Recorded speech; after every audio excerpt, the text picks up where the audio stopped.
Mae Paul McCartney wedi marw. Do chi, oedd y mond y 24 oed. Bechod.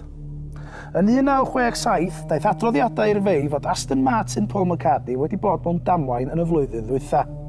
Yn dilyn hyn, roedd chydig o sibrydion fod Paul wedi ei ladd yn y ddamwain. Ond, yn 1969, nath Tim Harper oedd yn olygydd i bapur newydd myfyrwyr Prifysgol Drake yn Iowa, USA, gyhoeddi erthygl o'r enw Is Beatle Paul McCartney Dead? Yn yr erthygl, bydd o'n trafod y fod Paul wedi marw ac yn cefnogi'r theori drwy ddadansoddi lyrics a chloriau y Beatles.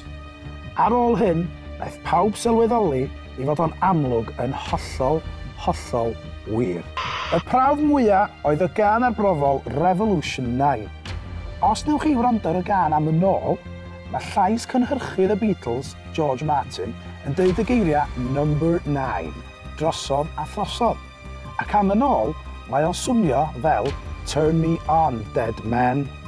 Hello, turn me on, dead man. Yeah. Rwan, yn anffodus, dydyn ni ddim yn gallu fforddio chwarae clip o gan y Beatles yn yma, felly dwi am driau ailgreuo yma i chi rwan. A dyma ni'n mynd, gewch chi weld os di'n swnio, fel mod i'n deud, turn me on, dead man. Number 9, number 9, number 9. Nian Rwman, Nian Rwman, Nian Rwman. Be o'ch chi feddwl? Dwi wedi bod yn gwrando ar y gân am yn ôl, a dwi'n sort o gweld beth gynnu nhw. Y cliw mawr arall ydy fod clawr yr album y Beatles Abbey Road yn dangos angladd Paul McCartney. Yn y llun, da ni'n gweld y 4 Beatle yn croesi Zebra Crossing. Ar y blaen mae John Lennon wedi ei wisgo mewn gwyn. Mae o'n symbol o berson crefyddol sy'n arwain yr angladd. Wedyn mae Ringo Starr wedi ei wisgo mewn du i gyd, fod i'r ymgymerwr. Yna Paul McCartney, mewn siwt, dim sgidiau ac yn cario sigaret. Fo ydy'r corff. Ac yna George Harrison mewn denim, fod i'r torrwr beddi. Case closed. Hefyd, ar ben hyn, yng nghefndir y llun, mae yna gar efo'r number plate 28IF. Mae hwn yn amlwg y neges gydd sy'n dweud y byddai Paul wedi bod yn 28 os, if, y byddai o'n fyw. Yn ôl y theori, William Campbell ydy Paul wan. Nath o ennill cystadleuaeth Paul McCartney lookalike yn y 60au. OK, hold on. Allai goelio fod o'n edrach fatha Paul.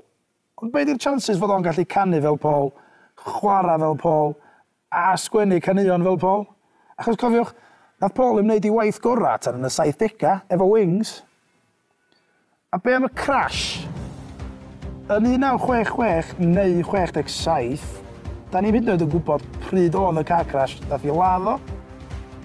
Actually, da ni'n gwybod lle oedd Paul pan nath o ddamwain ddigwydd. Oedd o mewn parti. Doedd o'n hyd yn oed yn y car nath i laddo. Be am y cliwiau yn Revolution 9? Pam sa'ch ti reid negas gydd mewn can? Pam boddran? Di am hyd yn oed yn swnio gymaint hynny fel Turn Me On Dead Man. Pam ti'n chwarae fo'n reverse li. Ac os ti am reid negas gydd mewn can, pam ddim just deud Paul is dead? A hefyd, pwy di'r losers ma sy'n gwrando ar music backwards? A pam fysach ti replaceio rhywun efo lookalike a cadw fo'n secret bod y gwreiddiol wedi marw? Diolch ddim yn neud sens. Anyway, dyna ni am os yma, fi di Geraint Iwan, cadwch chi llygad ar agor a peidiwch a thrystio neb.